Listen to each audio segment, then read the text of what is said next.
That's fun. I feel like we really kicked this off with like a tinge of xenophobia about my name, possibly. By the way, I'm very embarrassed to be performing in front of that photo. That's not like an industry thing. That's just like a photo I have out there. It's not like it looks like I write like really sultry romance novels or something. I'm not crazy about that one.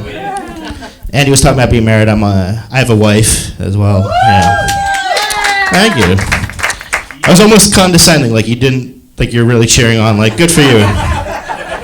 That's how I like to say it. I like to say I have a wife because it makes her sound like property. That's how marriage was, right? That's what marriage used to be.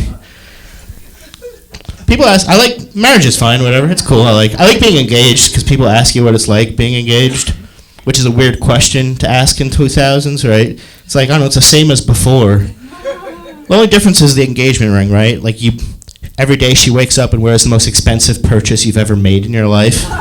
Here's the only difference with engagement. If she goes missing, it's a bigger deal, right? It's a much bigger deal. She's just worth more, right? I don't know how you do the math. She's worth whatever a person is worth plus the ring, right? That's how I'd have to describe it to the police if something ever happened. But like, officer, somebody stole my fiance's ring. It's like, well, where'd you last see it? It was on my fiance. She's also missing. Sorry, I should have led with that. They're both missing. One of them's insured. I don't know if that helps focus the investigation. I got her a blood diamond. It's what she wanted. No, I didn't. I got her. People ask you how much, if you spent like 3 months' salary on the ring. That's the thing that we get from diamond commercials. 3 months' salary. They don't call it what it really is. A quarter of your income. That's crazy, right? That's irresponsible no matter how much you make. If you make $200 million a year and you spend a quarter of that on a ring, you're an asshole. But like, if you're making below poverty, what are you doing? You can't make $24,000 a year and come home and be like, hey, sweetie, I got you a $6,000 ring. How would you like to not use electricity for the next 10 years? It's shiny, so you'll have something to look at while you wait in line to sell your 10th pint of blood this week. Because we're going to be scraping by. This is going to be one of those thick or thin marriages. Yeah. My wife took my name, my last name. I didn't insist on it, but she wanted to, which is fine. It's a weird thing. I was thinking about there's 2 ways to get a woman to change her name. The first is to marry them, and the second is to stalk them till they move town. It's weird. They're very different approaches, but they get the same result. It's interesting. I don't know if marriage is that popular among young people nowadays. What's the cliche thing about marriage, like from dudes, has always been like, why are you getting married? If you get divorced, she gets half your stuff. Like, yeah, that's a pretty cynical approach. Think about it positively. If she dies, I get all of her things, right? She's got better stuff than me. We still get into fights occasionally. It's different when you get into a fight like 10 years into a relationship. Because like when you're 3 weeks in and you get into a fight, you're like, well, fuck you, I'm never going to see you again. But nowadays, like, our finances are intermingled. We have a dog. We live together. Like, now when we get to a fight, there's a part of my brain that's like, is this where I murder you? Is this why that happens? Like, I OJ you or you Lorena Bobbitt me, but something's happening. That's what happens. Fun bit of 90s nostalgia. You guys, any 90s kids remember Lorena Bobbitt? No, she was severely abused. It was a horrible story. We're an interracial couple. Hey. Thank you. Oh my God, you guys. You guys. I'm the normal one. She's some kind of brown nonsense. She's Indian. She's not from there. I'm not one of those guys, but she's of Indian extraction, right? A woman of color, I believe, is the expression. Which I believe that's a weird way to describe my own wife. It sounds like I'm making her up. It sounds like someone pushed me on the spot and I panicked and I got defensive. Oh yeah, what's your wife look like? Well, she's a woman of color. She has eyes. She's a woman of height. 2 arms, 2 legs. I found this out recently. I don't know if you guys know this, that if interracial couples have twins, you can have biracial twins that have different skin tones but look exactly the same. It's amazing. It's like you just adjust the shading like Photoshop. Just one of them is darker than the other. I'm pretty excited about that. Now I want to have twins, right? You know, I want to, because like I said, my wife's Indian and I was made in God's image, right? And so I I want to have. Keep up. You guys good? There's more to the joke. We got to keep up. No, I want to have one light-skinned kid, one dark-skinned, and then we each have one that we really like, right? I'm gonna love both of my kids, but if we get divorced, we know how custody's working out, right? It's not some big mystery. Let me guess, I get the light one. That's fair. I was curious what our kids would look like, and then I met her cousins. She has cousins who are half Indian, half white. You know what you get when you mix those two? You get Guidos. It's weird, I swear to God. Like Jersey Shore Guidos. My own children, how am I supposed to love that? There's two ways to make Guidos. The first way to make Guidos is to punch a pregnant woman on the boardwalk. That's the first one. I don't recommend it, but it works. And the second is mix Indian and white. That's horrible. I'm Jewish, my wife's Indian, and our children are going to look like the kids who bullied us in high school. It's rough. People get very touchy about race stuff nowadays. I get it. I don't know if you guys saw this story a couple months ago. There's an Instagram guy. He's like a white model, like in England, and he got surgery to have his eyes slanted to look more Asian. It's a real story. Yeah.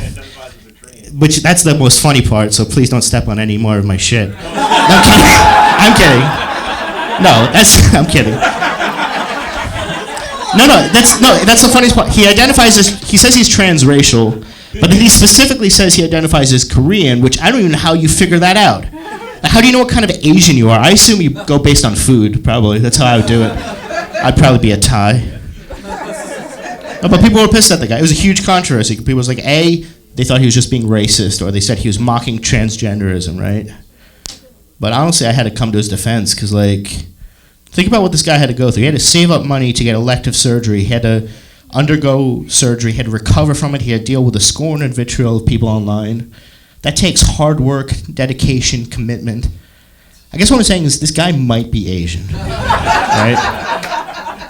Who am I to say he isn't? He's either Asian or Jewish, and let's face it, he's not getting surgery to look more Jewish.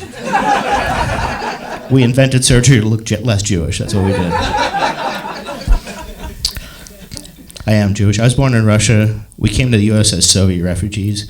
It's weird as a kid, though, because I don't think kids don't know anything about communism or refugees. So, like, I just tell them we fled Russia to come to the U.S., and they're like, oh, your parents are from Russia. Do they miss it? I'm like, oh, you don't know what fled means. No. We hated it. Russia was not a good place to Jews. Not like the rest of the world. That's always been pretty cool with us. It was a rough place. I wasn't raised in a particularly Jewish way. I went to Hebrew school till 2nd grade, and then my parents pulled me out of it because they raised the tuition. It's pretty funny, right? I probably don't even need to finish the punchline there. Right? Like, my parents ended my Jewish education for, like, the Jewish reason, possibly. My brother's kind of gotten more into it late because he has kids, and I think he's got more into it. He had a bris from a nephew. I don't know if you guys know what a bris is. It's the Jewish ceremony where you perform the circumcision. And if you ever get invited, here's a little bit of advice. Don't go. There's a reason you don't normally get invited to surgery, right? You never open up the mail and be, oh, Tammy's inviting us to a hysterectomy next month. That's not a thing people do. Here's what it's like if you ever go to a bris. It's like you walked in on ritual human sacrifice, but somebody brought bagels, right? I don't know why. There's a good spread there. I don't know what to tell you. I actually got circumcised in high school. What? Which, yeah. You guys are you guys caught on pretty quick. That's not when most people get circumcised. That's pretty late in the game. Here's why I got circumcised in high school. I was trying out for the tennis team. It's not part of the process. But I had to pass the physical, right? And during the physical, they found out I had a hernia. And so I had to get hernia surgery. So we met with the surgeon, and the surgeon was like, look, as long as you're going under for the hernia surgery, why don't we take care of the circumcision? Because you're never circumcised. Yeah. So that's the level of Judaism I'm at, is like getting 2-for-1 surgery deals. That's where I'm at. I have a law degree, believe it or not. Is that shocking? I have a law degree. Nice. Thank you. Woo! You guys don't have to be as on board as her. Her enthusiasm is more than enough, yeah. It's a weird thing. Do you anyone here have a law degree or any kind of like medical, like any advanced degree? Bunch of fucking morons. Can't believe I'm talking that. Wait, almost? Law school. You're in law school? First year. First year? I'm in first semester. First semester? Ah, congratulations. Okay, so maybe you can relate this. So there's a thing that happens, I think, when you start medical school or law school, is like even in your first semester, people will just assume the second you start that you have a bunch of knowledge about the law. And then you get suddenly you'll get a phone call from someone out of the blue you haven't talked to in 10 years. They'll be like, hey man, what do you know about DUIs?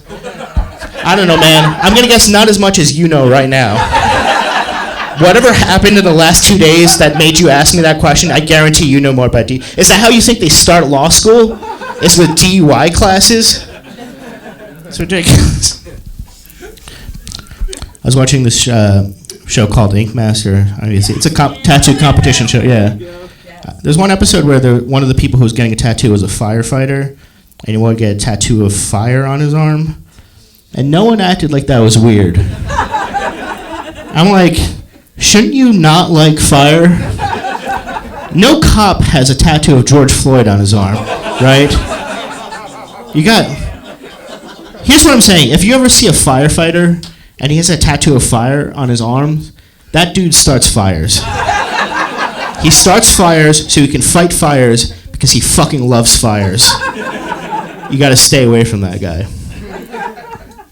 I was talking about that trans, that YouTuber, Instagram guy before, and I get why people were upset about it, but it just made me think. It's like I have a trans friend who had her health insurance paid for all of her surgery, right? For top, the bottom, I don't know if they call it the works. That's what I would call it, but the meat lovers, whatever you call it. That's what I call that health insurance plan. But the point is, I think it's a great sign of progress that's how. That her health insurance paid for all of that, and I was very happy for her. Not that happy, because my health insurance won't pay for LASIK, honestly. It's pretty annoying. Her health insurance is more progressive than my lenses. Right? You know how annoying that is? I'm happy that, her insurance is willing to help her fulfill her vision of herself, but, what about my vision, right?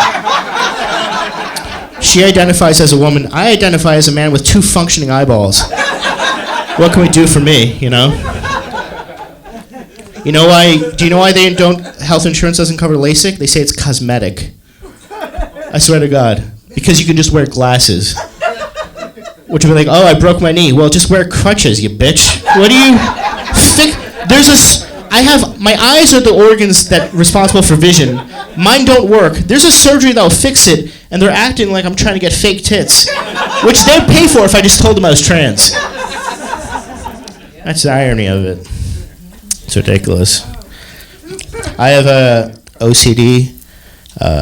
It's not a fun mental illness. You can go. You don't have to worry about me. But let's pick up the pace a little bit. Okay, do you? I'll save my tear. It's not a fun mental illness. It's a weird mental illness because it's the only one that people will sometimes pretend to have to make themselves seem interesting. Like some actor will go on a talk show and be like, actually, I'm pretty OCD. I can't leave the house unless I double check to make sure the door is locked. Oh yeah, is that it? You ever cry yourself to sleep at night as a child because you're worried you didn't stare at the right part of the floor and everyone you love will die in a plane crash? No? Maybe you're just secure. I don't think you have OCD. Congratulations, I just diagnosed you. You don't have OCD. No one takes it seriously as a disease. Here's how I know they don't take it seriously. There's a store in Manhattan called Obsessive Chocolate Disorder. Get it? It's like my crippling mental illness, but for candy. No one would do that with any other condition, right?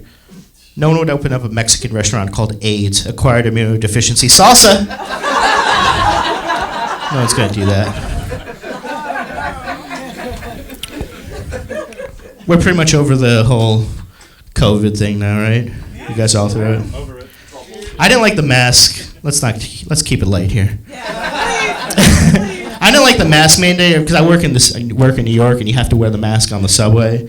And at first I was pretty annoyed about it, but honestly, I kind of grew to like it. It's never been easier to get away with yelling the N-word on the subway. No one knows it's me. I bet it's an old Chinese lady down there. You don't know it's me.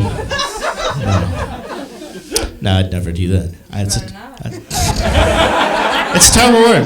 Here's how I know it's a terrible word is one time I was doing karaoke and I got caught up in the song and I accidentally sang the N-word, and it's about, no, you can't do that, and I apologize. I might be doing a joke here, so you might want to quiet a little bit. I'm kidding. No, it's embarrassing. So I accidentally sang the N-word during the song, so I had to stop, and I was like, apologize. Like, guys, I'm really sorry. That's a horrible word with an awful history. There's no excuse. Also, I looked down at the teleprompter. It's not even a lyric in Love is a Battlefield. You ever just feel a song in your heart? All right, you guys have fun.